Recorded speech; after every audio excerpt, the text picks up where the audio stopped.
Yesterday, Politico reported that the US had sped up its plan to upgrade its nuclear arsenal in Europe by sending new nuclear weapons to its European NATO partners. The updates were scheduled to be implemented 6 months from now, but they were sped up to this December. When asked for comment, Pentagon officials claimed that the speeding up of these upgrades were not related to nuclear tensions over the war in Ukraine at all. But, absent the context of nuclear tensions, the speeding up of this timeline doesn't really make sense. It doesn't do much of anything except increase tension. In fact, the Pentagon's move comes as both NATO and Russia are performing nuclear drills. In terms of functionality, these bombs are a little bit more accurate and they can be carried by any NATO fighter jet or bomber.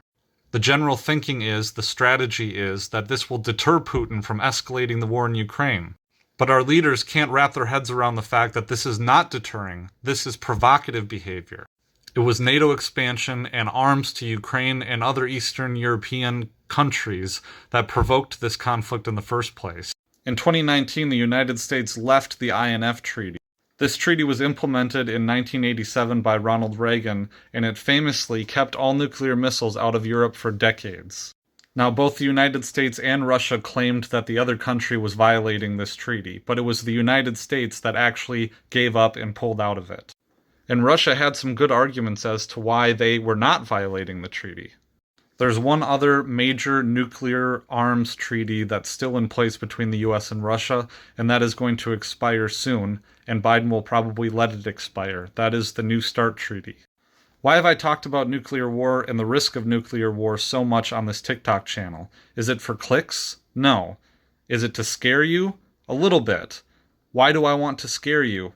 Because this is alarming. Everyone should be alarmed by this.